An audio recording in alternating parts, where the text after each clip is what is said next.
नमस्कार दोस्तों, स्वागत है आप सभी का विद्याग्राम जीएम में। प्यारे दोस्तों, आज हम करने वाले हैं कुछ ऑब्जेक्टिव क्वेश्चंस जो कि रिप्रोडक्टिव हेल्थ यानी जनन स्वास्थ्य से संबंधित है। कुछ इसमें ऐसे क्वेश्चंस भी हैं जो जनन स्वास्थ्य से संबंधित नहीं है, लेकिन मानव स्वास्थ्य से ज़रूर संबंधित है। इसमें हम क्वेश्चंस करने वाले हैं जो कि एमसीक्यू टाइप रहने वाला है, और ये क्वेश्चन सभी एग्ज़ाम के लिए मोस्ट इंपॉर्टेंट होने वाला है। खास करके रेलवे के किसी भी एग्ज़ाम में आपको ये क्वेश्चन देखने को मिल सकता है, क्योंकि ये जितने भी क्वेश्चन हैं वो कभी न कभी रेलवे के प्रीवियस ईयर में पूछा जा चुका है। इसलिए आपको ये भी दिखाएंगे कि कौन सा क्वेश्चन किस समय पे कब पूछा गया है, तो आप उसको इम्पोर्टेंट समझ करके आपसे ध्यान से पढ़िए, ठीक है।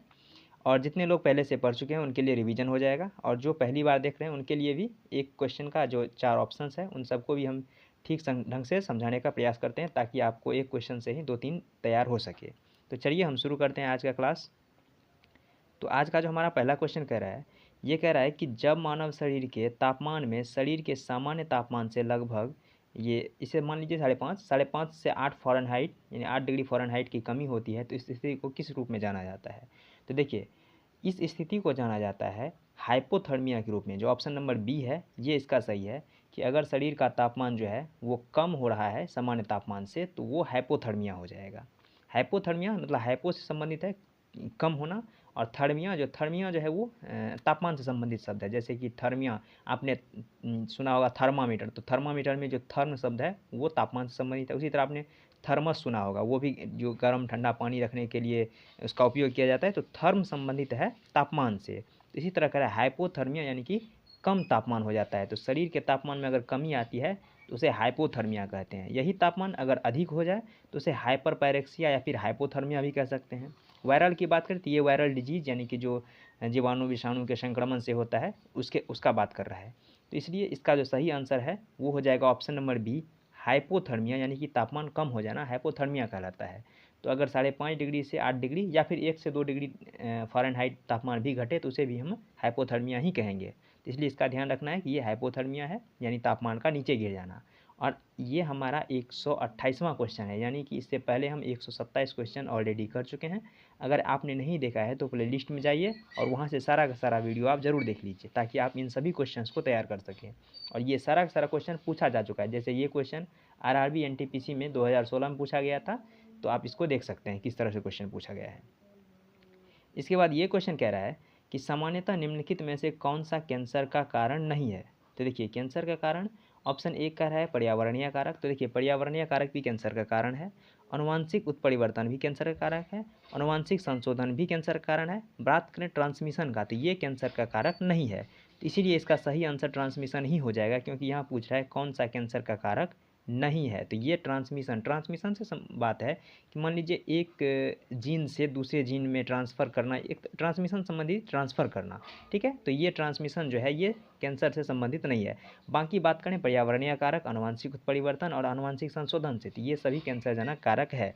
जैसे कि आप सभी ने सुना होगा किसी को कैंसर है और उसने कभी भी स्मोकिंग नहीं किया, कुछ भी शराब गांजा ये कभी नहीं फूका, फिर भी उसे है, तो उसका कारण है कि परिवर्तनीय कारक, यानी कि वो हो सकता है काफ़ी पॉल्यूटेड एरिया में रहा हो, जिस कारण से उसका जो है हेल्थ बिगड़ गया है, तो वो इसका पर्यावरणीय कारक हो जाएगा। अनुवांशिक उत्परिवर्तन की बात करें तो अनुवांशिक उत्परिवर्तन अगर किसी के माता पिता में कुछ ऐसे जीन्स हैं जो उनके माता पिता में भी कैंसर कॉजिंग वो जीन था, तो वो अगर बच्चों में आ जाएगा तो वहाँ भी कुछ उटपटांग हरकत करेगा, यानी कि वो जीन जो है अनियंत्रित रूप से अपना वृद्धि विकास करना शुरू कर देगा, जो कि कैंसर का यानी गांठ का कारण बनता है। तो ये अनुवांशिक उत्परिवर्तन जो है वो भी कैंसर का कारक हो सकता है। अनुवांशिक संशोधन की बात करें तो ये जो है, जैसे कि आपने सुना होगा कि मॉडिफाई जो अनाज वगैरह उत्पन्न किया जा सकता है, उसी तरह से अगर शरीर में किसी प्रकार का मॉडिफिकेशन करता है तो वहाँ भी कोई कोशिका ऐसा होता है जो अनियंत्रित रूप से बढ़ना शुरू कर देता है और वो कैंसर का कारण बन जाता है। तो ये अनुवांशिक संशोधन भी कैंसर का कारण बन सकता है, बाकी ट्रांसमिशन कारक नहीं बनता है। तो इसलिए इसका सही आंसर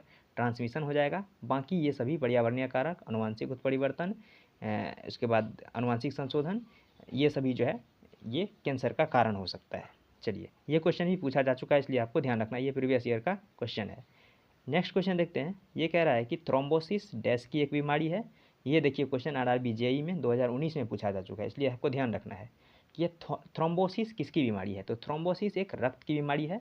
रक्त की बीमारी कैसे है कि थ्रोम्बोसिस में होता ये है कि रक्त जो है वो सीरा यानी कि नस के या फिर कह लीजिए धमनी के अंदर ही वो फट जाता है, यानी कि जम जाता है, और जिस जमने के कारण जो है वहाँ का जो सीरा है वो फट जाता है, और जिस कारण से अगर वो हार्ट की कोई नस हो तो वहाँ फटने से माइनर हार्ट अटैक या फिर मेजर हार्ट अटैक हो जाता है। और अगर बाकी शरीर का कहीं भी वो फट जाता है तो फिर वहाँ पे जो है एक तरह से कह लीजिए बड़ा घाव का रूप ले लेता है, या फिर उस अंग में रक्त की कमी के कारण वो अंग जो है बेकार हो जाता है। तो ये थ्रोम्बोसिस जो है वो रक्त से संबंधित है। बाकी नस फटने यानी कि यह नस फटना ही एक तरह से थ्रोम्बोसिस कह सकते हैं, लेकिन थ्रोम्बोसिस का मतलब होता है रक्त का थक्का बनना, इसलिए इसका सही आंसर बी हो जाएगा।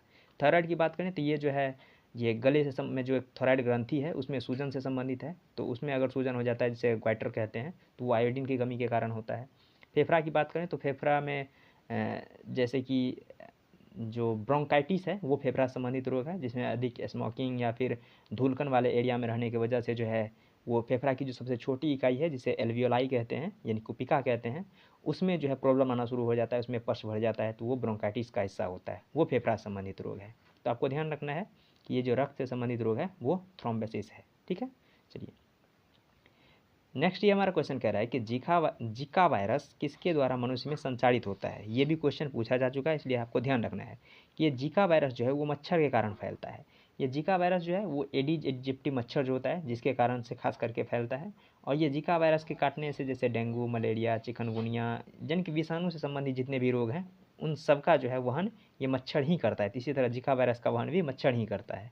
तो इसका सही आंसर मच्छर हो जाएगा, जो कि जीका वायरस को एक जगह से दूसरी जगह तक फैलाता है। ठीक है, चूहा की बात करें तो ये प्लेग को फैलाता है, बाकी खरगोश और झिंगुर से कोई खास बीमारी फैलता नहीं है। हालांकि कुछ हिस्से में ये खरगोश और झिंगुर भी नुकसानदायक है, लेकिन फिर भी ये जो चूहा है वो प्लेग को फैलाता है, और मच्छर जो है वो Zika virus, dengue, filaria, malaria ये सब का वाहक होता है। ठीक है, चलिए नेक्स्ट ये हमारा क्वेश्चन कह रहा है निम्नलिखित में से एकदम भिन्न को चुनिए, यानी कि इनमें से कौन सा है जो अलग है। देखिए एक है चेचक, दूसरा है खासरा, तीसरा है बुखार और चौथा है ये मस्तिष्क ज्वर। तो इनमें से चुनना है कि कौन सबसे अलग है। तो देखिए ये चेचक, खासरा और बुखार जो है ये विषाणु से होता है, यानी कि वायरस से होता है। बात करें मस्तिष्क ज्वर का तो ये मस्तिष्क ज्वर होता क्या है कि जो मेरुदंड और जो मस्तिष्क है उसके ऊपर एक झिल्ली पाया जाता है जिसे मेनिंजिस कहते हैं, और उस मेनिंजिस झिल्ली में अगर सूजन आ जाता है किसी कारण से तो उसे मेनिंजाइटिस कहते हैं, जिसे मस्तिष्क ज्वर भी कह सकते हैं। तो ये मस्तिष्क ज्वर जो है वो मेनिंजाइटिस के कारण होता है, यानी मेनिंजाइटिस है। और इसमें होता क्या है, कभी कभी ये बैक्टीरिया, जीवाणु, विषाणु या फिर इन्फेक्शन इनके कारण भी हो सकता है, लेकिन बाकी ये जो तीनों है ये एकदम से वायरस के कारण ही होगा, इसलिए ये अलग है। इसलिए मस्तिष्क बुखार जो है यानी मस्तिष्क ज्वर जो है ये अलग है इन तीनों से, क्योंकि ये तीनों वायरस से ही होगा। लेकिन मस्तिष्क ज्वर वायरस से ही हो ये ज़रूरी नहीं है, ये वायरस से भी हो सकता है, बैक्टीरिया से भी हो सकता है, किसी प्रकार का कोई और उत्परिवर्तन भी हो जाए तो उससे भी हो सकता है, इसलिए मस्तिष्क ज्वर सबसे अलग है। ये क्वेश्चन कह रहा है कि कीमोथेरेपी पद्धति से उपचार किया जाता है। तो आप सभी कभी न कभी ये तो सुने होंगे कि कीमोथेरेपी से उपचार किया जाता है कैंसर का। ये कीमोथेरेपी यानी कि इस तरह से कह सकते हैं इसको केमिकल थेरेपी कहते हैं, उसका शॉर्ट फॉर्म कीमोथेरेपी है। यानी कि हैवी डोज का केमिकल दिया जाता है ताकि उस जहाँ भी जो भी कैंसर है उस कोशिका को नष्ट किया जा सके। तो कीमोथेरेपी कैंसर से संबंधित है। बात करें हृदय रोग से संबंधित, तो हृदय रोग से आपने सुना होगा एंजियोप्लास्टी, यानी कि किसी तरह का अगर वो माइनर हार्ट अटैक वगैरह आता है तो उसमें एक जाल जैसा जो है यंत्र डाल करके उसके अंदर नस को फैला दिया जाता है, तो वो जो हृदय का रोग है वो एंजियोप्लास्टी होता है।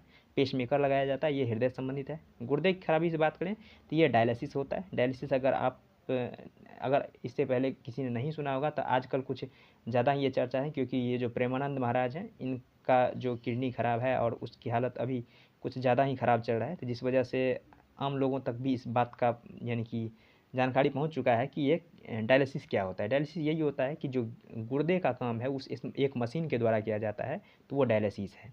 बात करें हेपेटाइटिस सी, तो ये जो है लीवर से संबंधित रोग है, इसमें लीवर में जो प्रॉब्लम होती है उसे हेपेटाइटिस सी कहते हैं।